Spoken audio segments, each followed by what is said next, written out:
নমস্কার বন্ধুরা, সুষমা কিচেনে আপনাদের সবাইকে অনেক অনেক স্বাগত। আশা করি আপনারা সবাই খুব ভালো আছেন। আজ আমি আপনাদেরকে বানিয়ে দেখাবো চিড়ের পোলাও। খুব সহজ একটি রেসিপি এবং এটি আপনারা জলখাবারে বা বাচ্চাদের টিফিনেও বানিয়ে দিতে পারেন। বাচ্চারা কিন্তু ভীষণই খুশি হবে এই রেসিপিটি পেলে। আমার বাচ্চাও এই রেসিপিটি খেতে ভীষণই পছন্দ করে, তো ওকে আজকে আমি স্কুলের টিফিনে এই রেসিপিটি বানিয়ে দেবো। তো সেই জন্য খুব সামান্য উপকরণে আমি বানাচ্ছি। আপনারা দেখতে থাকুন রেসিপিটি। আশা করি আপনাদের সকলের খুব ভালো লাগবে। খুব ঘরে থাকা সামান্য উপকরণে আমি এই রেসিপিটি বানাচ্ছি। তো তার জন্য আমি এখানে চিড়ে নিয়েছি প্রায় 200 গ্রাম মতো। চিড়েটাকে না প্রথমে খুব ভালো করে বেছে নিতে হবে। আমি একদম একটা একটা করে খুব সুন্দর করে বেছে নিচ্ছি, কারণ হচ্ছে কি চিড়ের মধ্যে না অনেকটা ধান টান থাকে। তো সেগুলো যদি আমরা বেছে না নিই তাহলে ওই খাওয়ার সময় মুখে পড়লে না ব্যাপারটা ভালো লাগে না। তো সেই জন্য আমি খুব ভালো করে পরিষ্কার করে বেছে নিচ্ছি।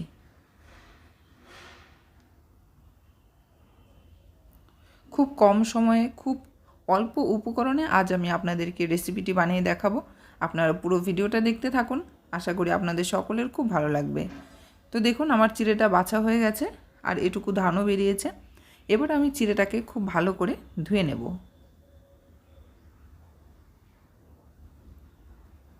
একটা বড় বাটি নিয়েছি, এর মধ্যে চিড়েটাকে ঢেলে নিয়ে আমি ভালো করে 2-3 বার জল পাল্টে পাল্টে চিড়েটাকে ধুয়ে নিচ্ছি।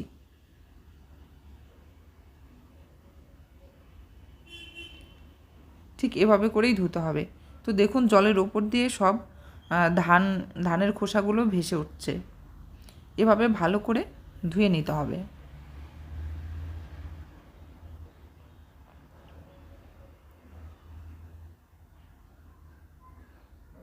তো চিড়েটা আমি 3 বার মতো ধুয়ে নিয়েছি। এবারে জলটা ঝরিয়ে আমি রেখে দেবো 5 মিনিট মতো। তো দেখতে পাচ্ছেন চিড়েটা জলটা ঝরে গেছে, একদম ঝরঝরে হয়ে গেছে। এই পর্যায়ে আমি দিয়ে দেব চিনি। চিনিটা আমি একবারই দিচ্ছি, পরে আর দেব না। চিনিটা দিয়েও আমি ভালো করে একবার মেখে নিয়ে 10 মিনিট মতো রেখে দেব। চিনিটা দিলে না খুব সুন্দর ঝরঝরে হয়। আর লবণটা এখন আমি দিচ্ছি না, লবণটা আমি পরে একেবারে রান্নাতে দিয়ে দেব। আর কি কি সবজি নিয়েছি দেখুন। এখানে আমি নিয়েছি বিনস, ছোট ছোট করে কেটে নিয়েছি। আছে 2-3 কোয়া রসুন গ্রেট করে নিয়েছি, আদা গ্রেট করে নিয়েছি।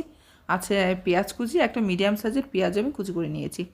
এখানে আছে গাজর, ফুলকপি নিয়েছি আর 2টো কাঁচা পাকা লঙ্কা নিয়েছি। ফুলকপিটাও খুব ছোট ছোট করে আমি কেটে নিয়েছি। কড়াই বসিয়ে দিয়েছি। কড়াইতে দিয়ে দেবো সাদা তেল। রান্নাটা কিন্তু সাদা তেলেই করতে হবে। আর এখানে চাইলে আপনারা ঘিও দিতে পারেন, কিন্তু ঘিটা আমি এখন দেবো না, আমি পরে দিয়ে দেবো। দিয়ে দিচ্ছি তেজপাতা। আর ফোড়নে কোনো কিছুই আমি দেবো না। খুব সিম্পল রেসিপি করছি, যেহেতু বাচ্চার স্কুলের টিফিন, তো বেশি তেল মশলাটা না দেওয়াই ভালো। দিয়ে দিচ্ছি পেঁয়াজ কুচি।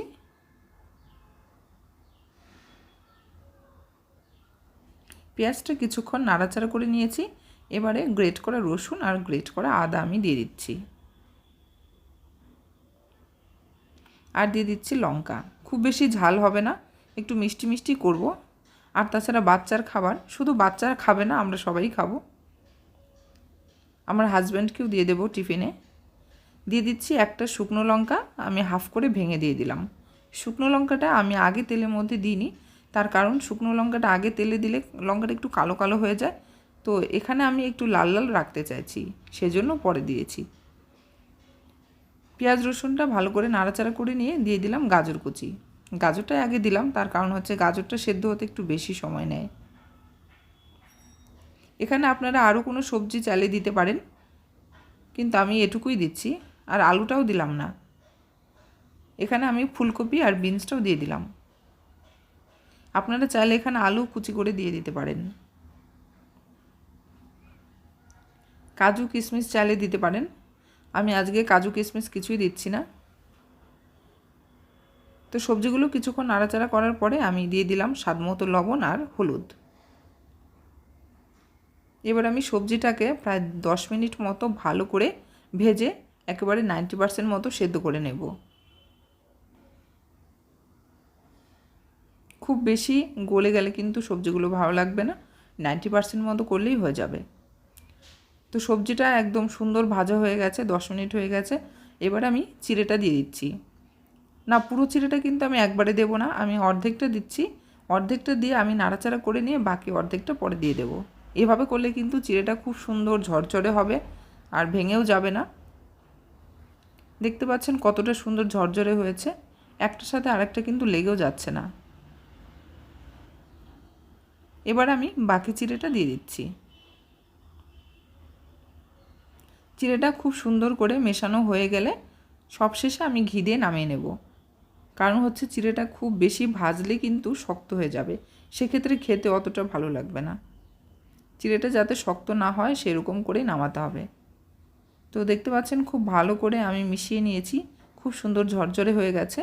এইবার আমি দিয়ে দিচ্ছি ঘি। এই ঘিটা আমার বাড়িতে বানানো, আমি বানাইনি, আমার মা বানিয়েছে। আমার শাশুড়িও ভীষণ ভালো ঘি বানাতে পারেন, আমার মাও বানায়।